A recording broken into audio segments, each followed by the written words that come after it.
And there we go. What's up, everybody that's watching on the live on Twitch and live on YouTube, and of course that's listening on the podcast, and also that's watching the pre-recorded version of YouTube. Um, welcome. Um, what a weekend for the Bucks, and also a little bit of a weekend of wrestling. Um, like I said, like I was talking to them guys that was listening to it live.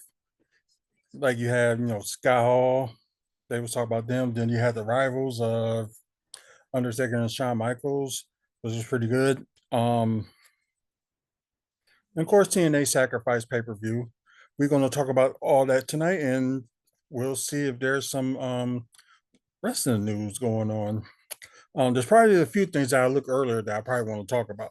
But before we go on, I apologize for the last video that I did. We're talking about the U.S. Express making it into the Hall of Fame.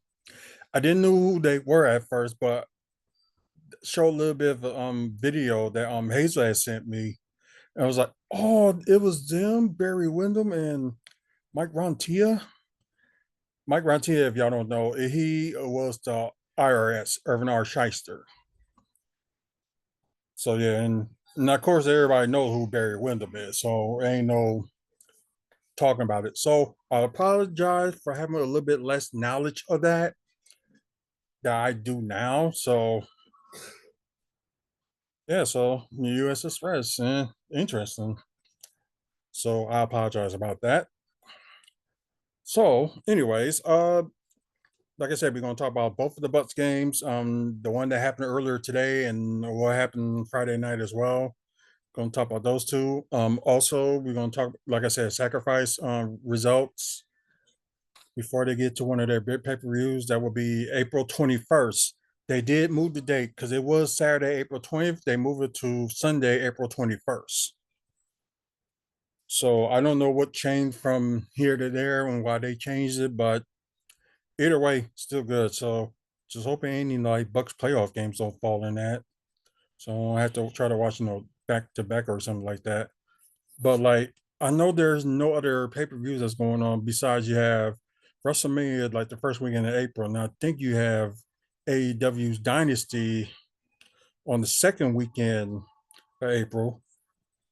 Then you have that. Well, I've been keeping up a little bit with NWA and also let's see what else I've been watching besides WWE, AEW, TNA. Yeah, I've been catching up a little bit with NWA. So interesting. And some familiar people that I seen wrestle like here in the Indies, like in Wisconsin. Yeah, some of them are on there. But then again, it's like mostly like Chicago and stuff like that. But not nobody in Milwaukee yet. But sometimes you can understand why and know your reasons and stuff like that. So yeah. But anyways, let's get to this game. The issue with this game that they could not hold D'Angelo Russell is like they tried to guard him one on one, and I was on this podcast. We were chatting about it, and we were just saying that this was on the this was on Doc Rivers' fault on this game and why they lost. This was all on him because he didn't try to get people to double team on D'Angelo Russell or try to do something get him off his rhythm. So they did not try that. But Anthony Davis did play like it looked like he was going to play all 48 minutes of the game, but he hurt his shoulder, and I think he didn't return in the fourth quarter after that because his shoulder was hurting. Or I think he tried to play a little bit, but it had a little bit of effect on him that he just didn't, couldn't do much in that time. And Giannis could have took advantage, take him in the paint. But then again, I didn't know why Doc Rivers didn't think of that. So this was the error and mistake on him. Like, game's over with, and what more can you do? It was just that buzzer beater that done it. Well, I wouldn't say buzzer beater. It was like about a few seconds left when D'Angelo Russell hit that shot, and the Bucks tried to hit one of their own. Damian Lillard got blocked by Spencer Dinwiddie, and that was it. And there was a few calls that I'm questioning about too. So there's a few calls out there that was questionable.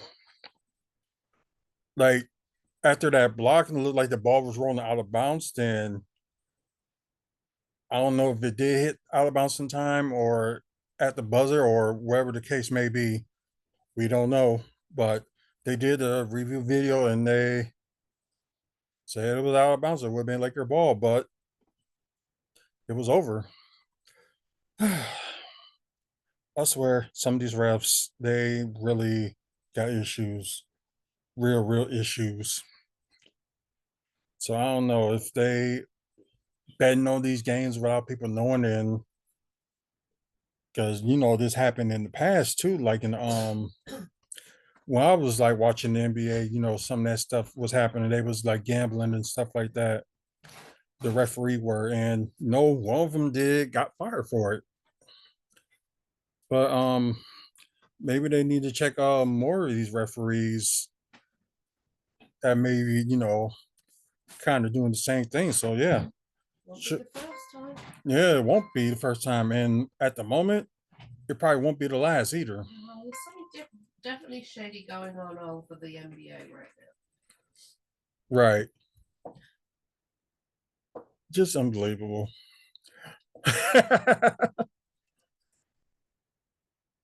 What? No, they were showing that little bit with John Cena. Oh, the naked John Cena. Yeah,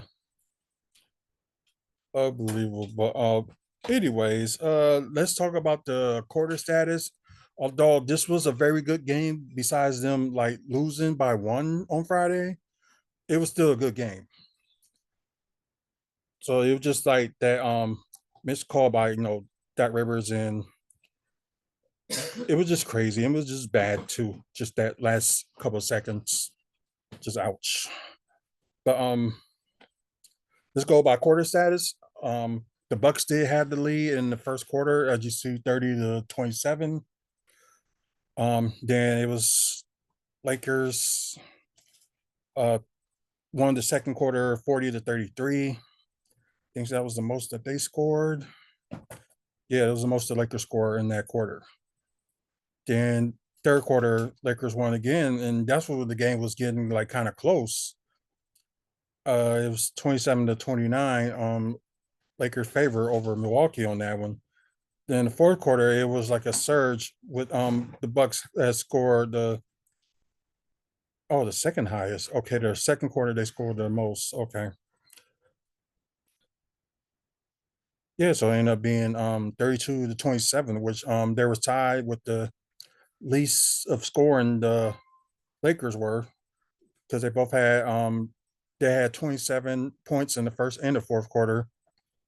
But I guess it could have been more if D'Angelo Russell didn't hit that shot. So what more can we do? They still, they're gonna face the Bucks eventually in a couple of weeks. So yep.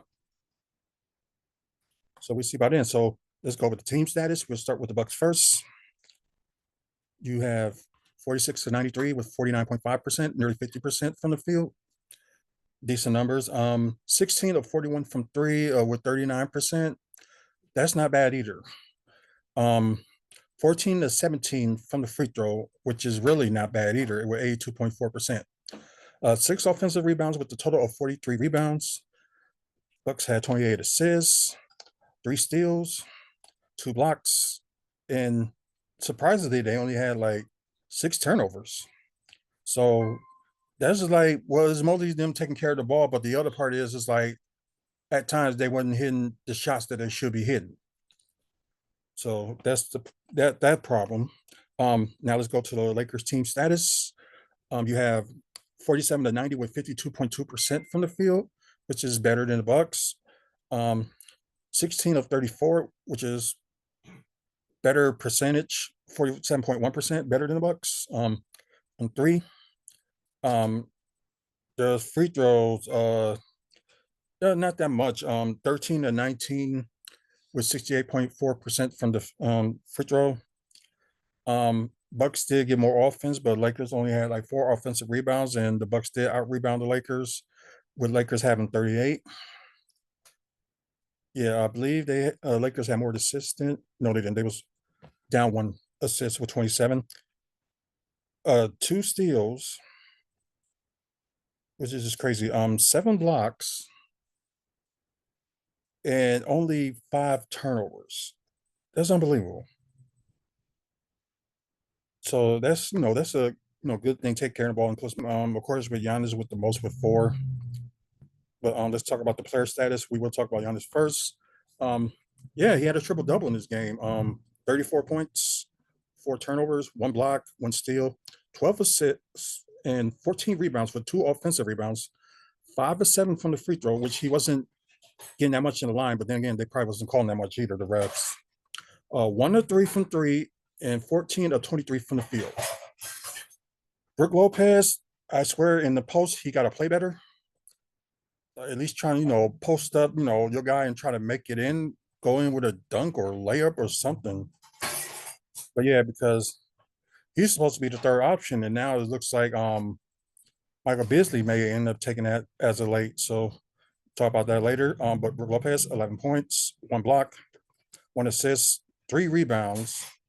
That's bad for a center. Perfect 3 from 3 from the 3-point line, and 4 of 6 from the field. Damian Lillard, I don't know how he scored that much, but yeah, you look at his 3 pointers and his field goal shooting was kind of bad, but he was still like making his points. He had 28 points, only 1 turnover, 12 assists, so he had a double double, 5 rebounds, so 20, 10, and 5 type of game, so that's not bad. 4 or 4 from the free throw, 4 or 12 from 3. It's like ouch, and 10 or 23 from the field. So he was making some shots when it counted, though. So I guess I can give him that. Malik Beasley, looked like he's back on his shooting, but his field goal shooting wasn't good. But I guess the 3-point shooting was good when it counted. So he had 14 points, 1 steal, 2 assists, 4 rebounds with 1 offensive rebound, 4 of 9 from the 3, and 5 of 12 from the field.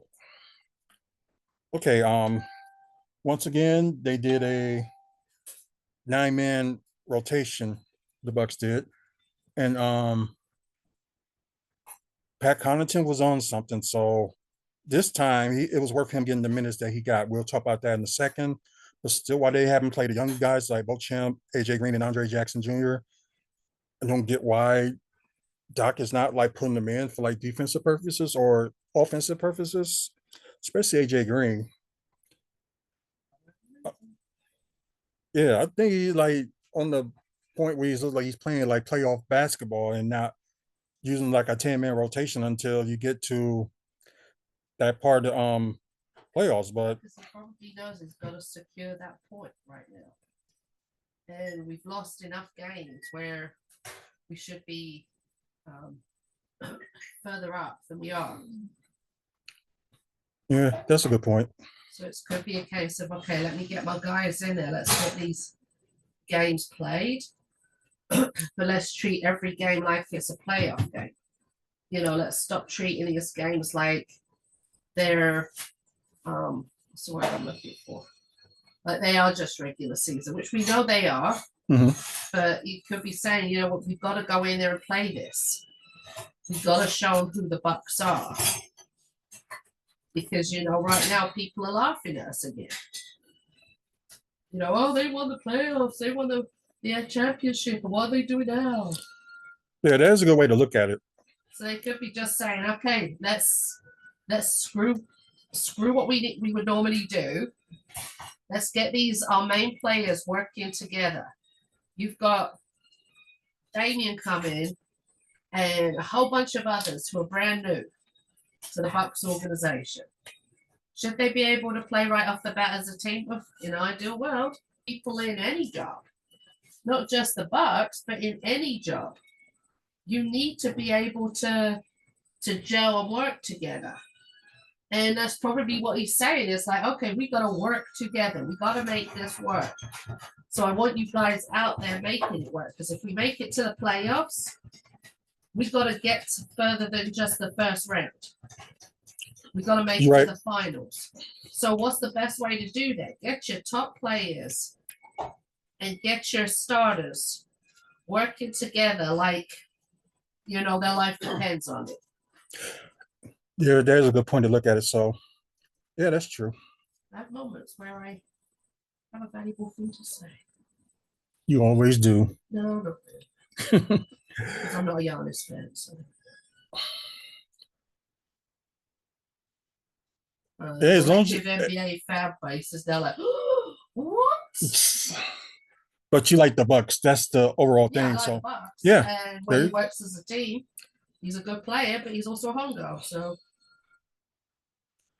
everyone's like, what? But then again, he wasn't like this at these past two games. No, he is actually starting to play as a team. As a team player, right? Which we haven't seen for a while.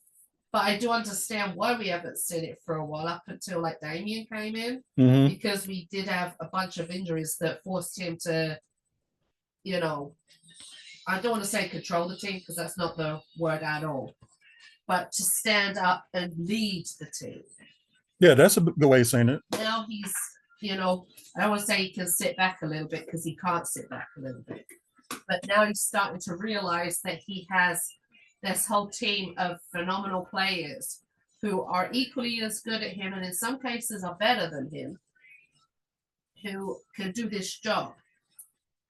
And it's slowly but surely, starting to be seen. And it will make the team a good team. It will make the squad as a whole a better squad. It'll inspire the herd. As in the herd, not as in them as the herd. I'm talking about the other G League team, yeah. As they're always looking at the G League team to see who they can bring up. And that's the whole point, is that, when you see the collective work together and play off their strengths and play off each other's strengths as well, then that's what you do. Right. But you can't have an attitude and you can't go in thinking you're the greatest. You're not the greatest. You're only as great as the team lets you be. Mm-hmm. And Giannis has got to learn that as well. He's got to realize he's got some phenomenal team members there who will help him carry. But seriously, I'm not a Giannis fan.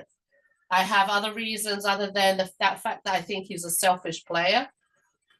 I think his company that he has started with in his father's name needs to have a shakeup because the attitude of his employees is atrocious to me.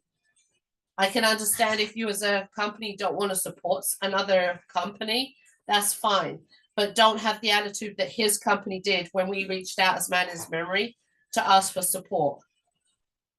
Don't tell me that's a depressing subject that we don't feel is vital to the community, because I will go off.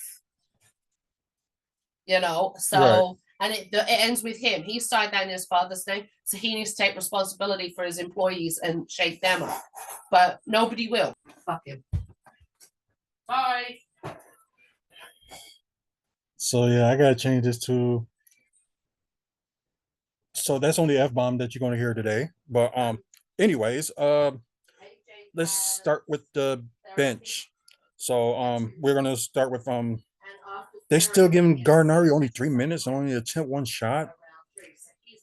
That part I really don't get. But anyways, Bobby Portis with 14 points, 8 rebounds, 2 of 2 from the free throw, 0-4 from 3, and 6 of 13 from the field.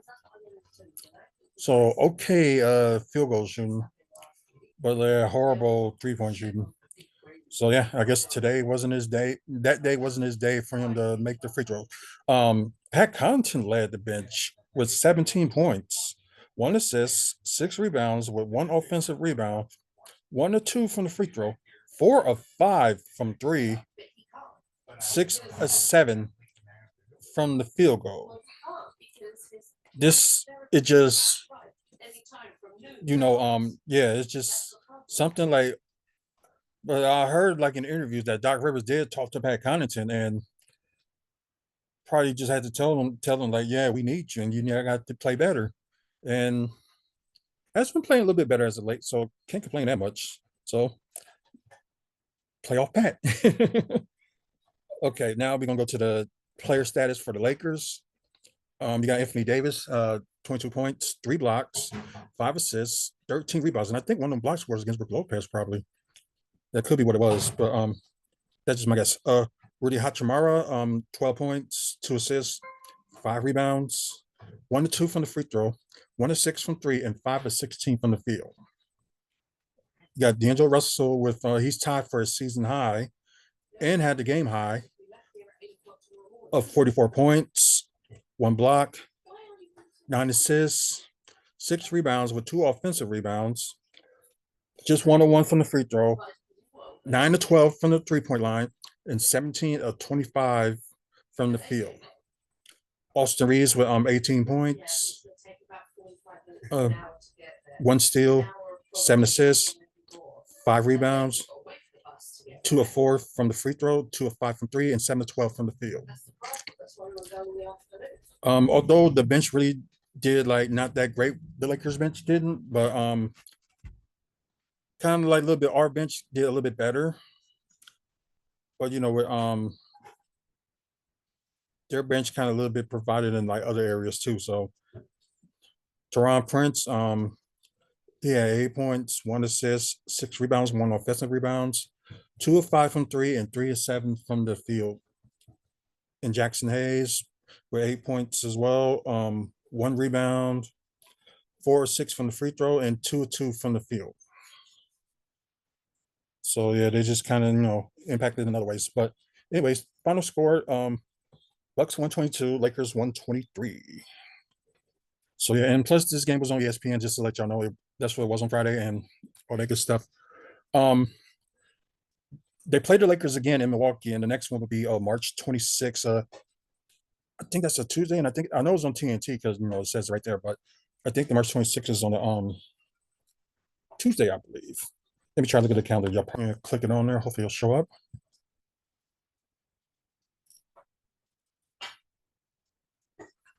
Yeah, so Bucks can't even up this. Now we can get to the Bucks and Clippers game that was played earlier today. So yeah, it was an afternoon game, and at least they had like a full day and a full day's rest, and they ain't had to go nowhere because they were still in those.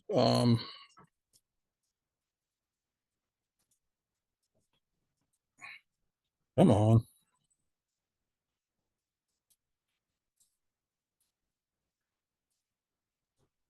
they just still trying to humiliate us with Okay, there we go. Of course, the Bucks win today's game, 124 to 117. It was kind of like a back and forth game, and like Clippers, our starting lineup at least had like 7 points or more, which is kind of decent. But instead of like taking game, but he didn't. But like I said, he kind of helped in other ways. And so the defensive nuisance. And as you see, like, and I think the last time they faced each other, it played that much. Oh, he did 36 minutes, but it looked like he didn't play that much. His scoring was like, but and Zubac couldn't play that much either because he was in foul trouble. And so I'm surprised nobody didn't try to make him foul him so he can be like fouled out. But, Kawhi Leonard on this game, and still no Russell Westbrook on this game either.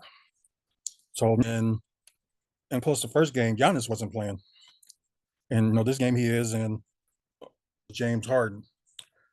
Even our former player PJ Tucker had some minutes and had a little bit going out. So he had a little bit going on, I should say. So yeah, this is like interesting.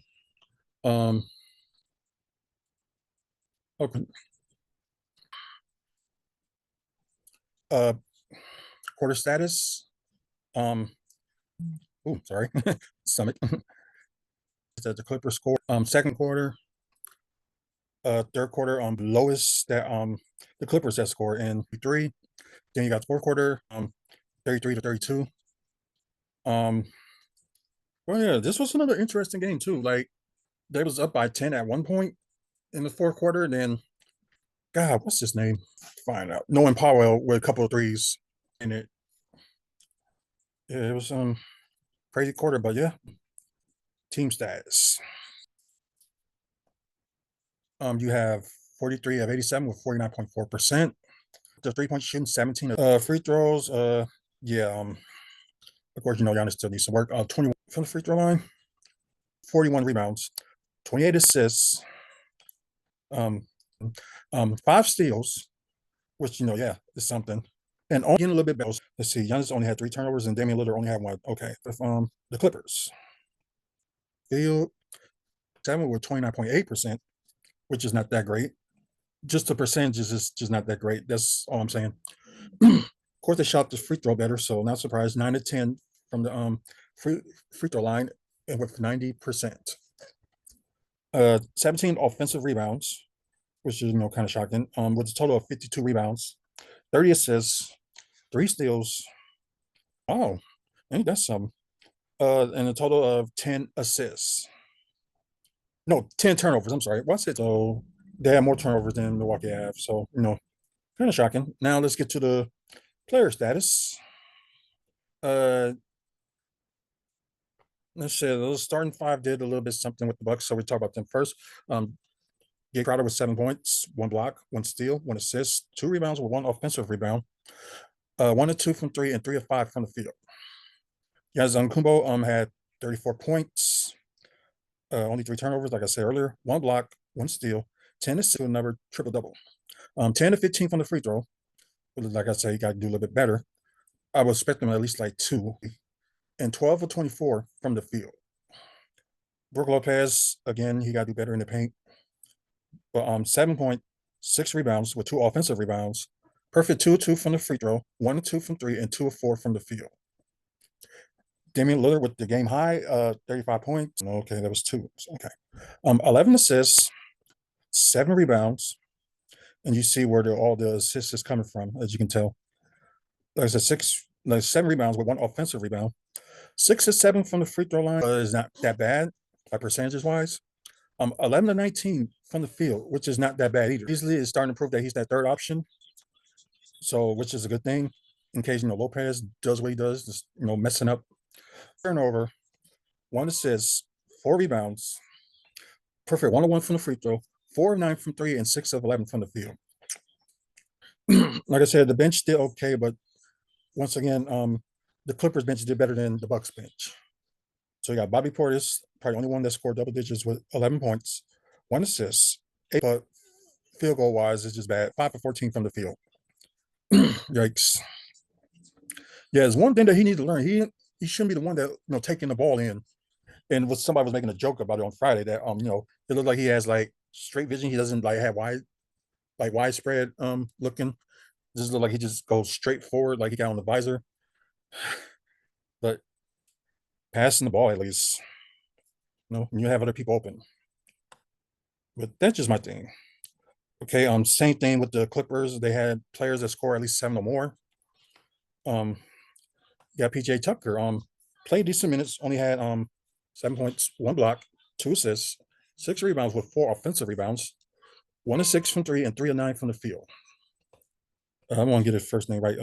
Because Subak had 18 points, 1 block, 1 steal, 1 assist. Ooh, excuse me. The field, yeah, he was killing the Bucks on the post. Although he scored that much, yeah, that's pretty shocking. More than that, James Harden, shocked about his numbers too. Thought he would have been a little bit better, but yeah, 13 points, 11 assists, so double double for him. 5 rebounds with 3 offensive rebounds. 2 of 2 from the free throw, 1 of 6 from 3, and 5 of 16 from the field. 2 blocks, 1 assist, 2 rebounds, with both of them being offensive rebounds. Perfect to 10 from the field. Okay, here's Armor Coffee. He has 16 points, so he had a double double with 1 offensive rebounds, 4 of 6 from 3, and 6 of 11 from the field. But yeah, like I said, some of their players from the bench did, a little bit better than ours in certain ways, but scoring wise, yeah, it's big. Anyways, you got Bones Highland had 12 points, 1 steal, 5 assists, 2 rebounds, 2 of 5 from three, and 5 of 12 from the field. You got Noel Powell with the team high in scoring with 26 and off the bench. One steal, 2 assists, 7 rebounds, 5 of 6 from the free throw, 3 of 14 from three, and 9 of 21 from the field. Yeah. Once again, the final score with that is Bucks 124, Clippers 121. I mean 117. Sorry, in LA. So they got one more trip to go to. So their next game will be against Sacramento, which will be on Tuesday, and that's a later game around 9 o'clock. Um, Milwaukee, of course, win the season series against the Clippers 2-0. Got earlier, last week, Clippers over the Bucks over the Clippers 113-106, and you got today's game 124-117. So Milwaukee won the season series. So before we go on, we will look at the status. And of course, if y'all can see, thanks to Cleveland's loss today, Bucks lead ahead of Cleveland. And Clippers, they lead their division as well, only 4.5 games ahead of Phoenix for the division. And like from comic books and stuff like that. You can talk to Mike, just look for his Art from the Heart page on Facebook. Moving dudes, if you're in Wisconsin or in Florida and you're trying to move within those states, 07-4299. Tim Martrell sent you. Okay, now let's get to the full standings before we go on. And we probably will have a little bit of time to talk about TNA Sacrifice, and also with see if there's some interesting wrestling news to talk about. So just wait on that.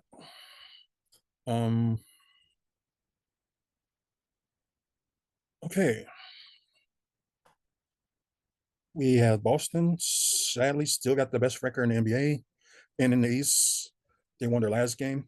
They must have played. Yeah, they played Saturday yesterday. Yeah, they did. They played yesterday, so that's why. Yeah, they still number one in the East, and the Bucks are now number two. They went up ahead of Cleveland. Of course, they won today. Cleveland Cavaliers, of course, they lost tonight. I forgot who they lost to. If I can find it, let's see. Okay, it was Brooklyn. Brooklyn beat them shockingly. Yeah, that is a bit of a shocker. Knicks lost their last game as well. They're in fourth. Orlando lost their last two. They're in fifth. 76ers, wow, they went back up to six. They won their last game. And the Pacers, they won their last game. They're in seventh. Miami lost their last three. They are in eighth. Chicago lost their last game. They're in ninth. And Atlanta Hawks lost their last game. They're in 10th. And excuse me, guys. I thought I can hold it, but just need 1 second. Well, 1 minute.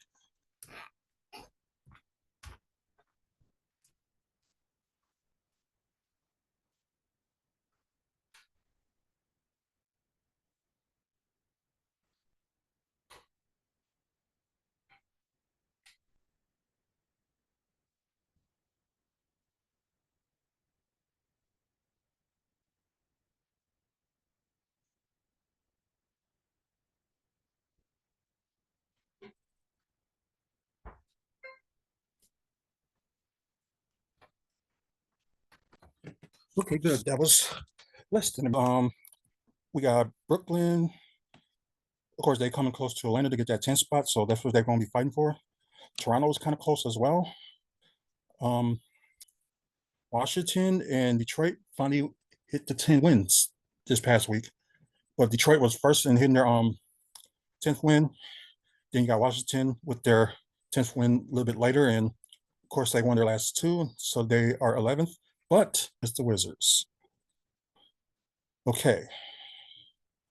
Now, right now, we ain't got no like terrible losing streaks going on right now with just Miami, with like, Miami and Toronto lost their last three. I think that's the most. Okay, now the West.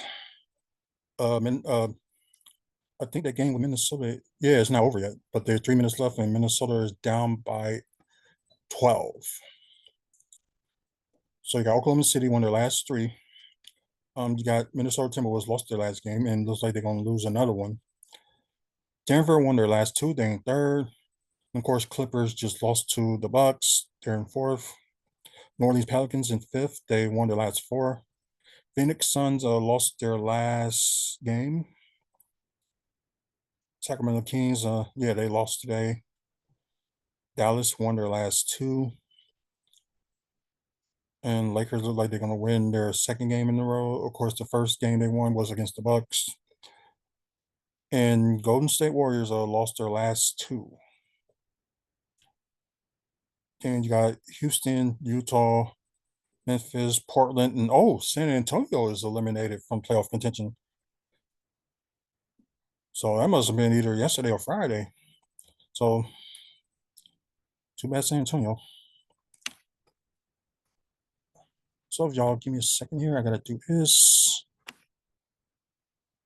So we're gonna talk about the results of TNA Sacrifice pay-per-view that was on this Friday. Well, yeah, this past Friday.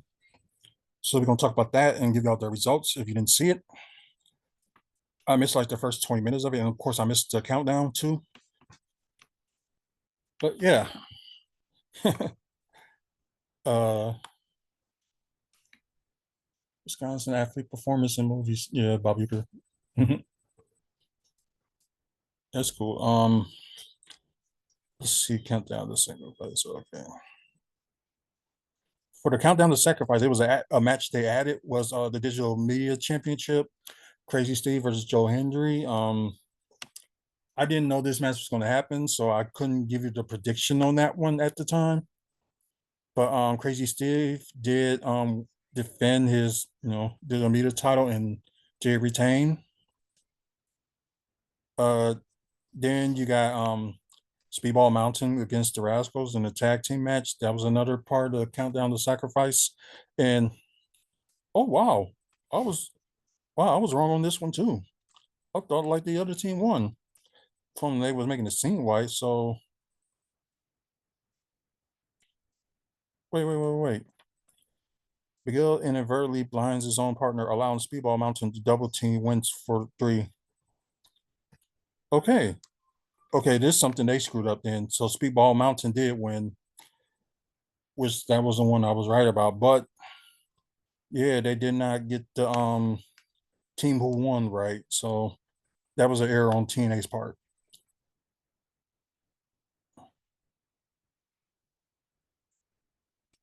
Just crazy. To kick off the show, they had Nick Nemeth versus Steve Macklin. Which possibly could have been his last match with TNA.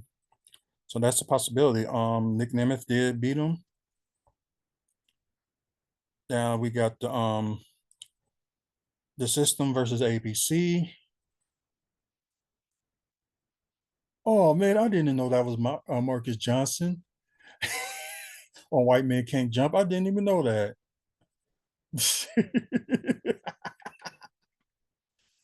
Wow, I did not even know that. So I guess you learn it. You learn everything from learning stuff from the news. I did not know that that was him that was playing on White Man Can't Jump. Probably everybody else knew but me until now. Yeah, that's crazy. But anyways, the tag team championships, the system versus ABC. I did pick Edwards and Myers to win this match, and they did. I know with a little bit of interference from Alicia Edwards, but yeah, they got the tag goal now. Okay, now you got PCO and Khan in a no disqualification match, and I thought Khan was going to win it, but because PCO didn't have nothing to prove because he was like I said, he was proved that he can be unstoppable. But and yeah, Khan did not win. It was PCO that won. Well, either way, it looks good for both of them in this match, but not that much for Khan. But then again, is he going to move on, or he's still going to feud with God?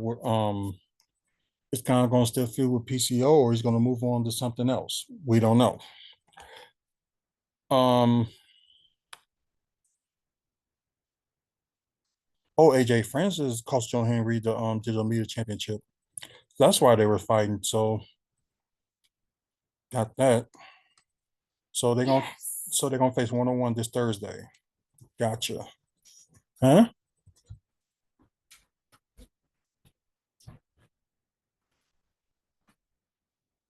Okay. You mustn't know that guy. You knew I know him. He was at 28 weeks, 28 days later. Oh. And I told you I went to college with him. I went on one date with the dude. Yeah, now she's famous. Um. Anyways, MK Ultra and Luna in threat for the Knockouts Tag Championships. I was surprised because I thought MK Ultra was going to retain, but no, Danny Luna and Jody Threat did beat them and are the new Knockouts Tag Champions. So it's good for them to put on their resume. So Danny Luna wasn't there that long, and Jody Threat been there for like a little bit over a year. So finally, she got some gold. Alexander versus Hammerstone 2. This is the second match against each other, but from what they saw, the results of the ending of that, it is going to be a part three, and that probably going to happen at Rebellion. So that's my guess. But I did predict Hammerstone to win, and he did, but he did it with a low blow, then hit his finishing move and pinned Josh Alexander. So Josh Alexander going, he's going to come back for revenge for part three. So, like, I'm going to guess that it's probably going to end up happening at Rebellion, because they do got a lot of time from now through Rebellion pay-per-view. So yeah, a lot of time. Um 6-person tag, you got Time Machine versus Mustafa Ali and Grizzle Leon Betts. Um I thought Time Machine was going to win, but unfortunately, I have to do it on my one. Mustafa Ali and Grizzle Young Vets did win the match. So yeah. Oh yeah, the triple threat match. I was so like confused, like, because I wanted like at least two of them to win. Like if Tasha still would have won it, I wouldn't care still. But I did win with Jordan Grace, and she did retain.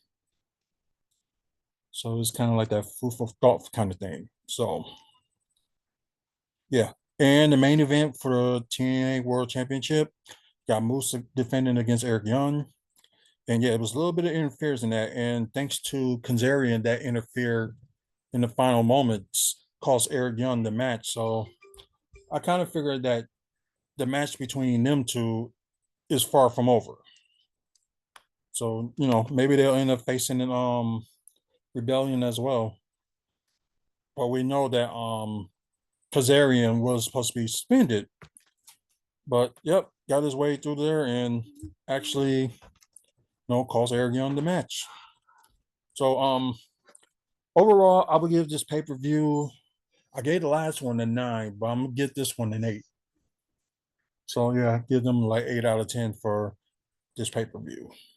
Um, but yeah, of course, their next pay-per-view is Rebellion on April 21st, and I told y'all they changed the date.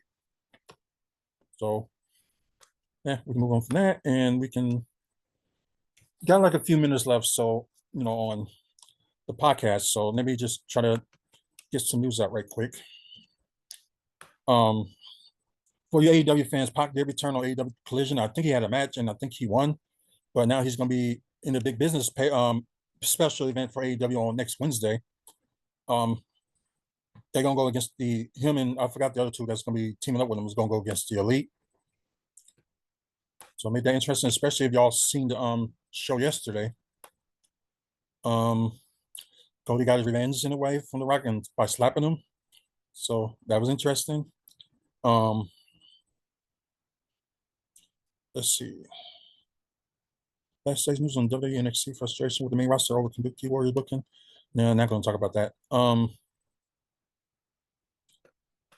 Just trying to see if there's anything major to talk about. Oh yeah, NXT had their special event Roblox this past Tuesday. It was a good show. Yeah, I think the main event was D'Angelo, Tony D'Angelo going against Oh god, Carmelo Hayes. Can't believe I get those names that fast, but yeah, it ended up being Tony D'Angelo winning it, and with a little bit distraction on Trick Williams' theme song had played, distracted Carmelo, and Tony D'Angelo ended up getting the finish. But after the match, Tony did say he got a surprise for him, and Trick Williams came out and started beating up Carmelo Hayes. So, that's probably going to end up happening as Stand and Deliver. So it was kind of a given after, he betrayed him. Of course, y'all know the tag team match with Kabuki Warrior versus, I think it was Tyra Valkyrie, and I forgot what the other woman name that was his tag team partner. They didn't win the match, but Roxanne Perez did attack Tyra Valkyrie. Kira Valkyrie. I'm sorry, probably messed up her name anyway. So yeah, and plus, the talk of the talk was John Cena was like on the Oscars. I guess they did like a costume design award, and he came out with no clothes until they was going to announce the winner is. He got on like a dress, so pretty crazy funny. But anyways, thank you guys for watching. That's on Twitch. Please follow us on here. After you guys on YouTube, please like and subscribe. And also, we're trying to get more than 500 subscribers by June. So we got 300 so far. Well, over 300. So hopefully we get there. And as you guys that's listening on the podcast, check our past podcasts and also look for Wrestling Fan Speak Out on Spreaker, Apple, and on Spotify as well. So until the next video, y'all have a good one. So I don't know if I'm going to put anything tomorrow, but if they also, I guess that was it for the podcast. But for you guys, if anything comes up, like more Hall of Fame announcements or just wherever something that's important in wrestling, or it could be something on the Bucks side, I will do a video on that. But I think the next video will probably end up being on Tuesday because I think there's. Well, we'll see what happens on Raw. If it's something worth talking about, we probably will do something with that. But, ooh, excuse me. Until then, you guys have a good one and good night.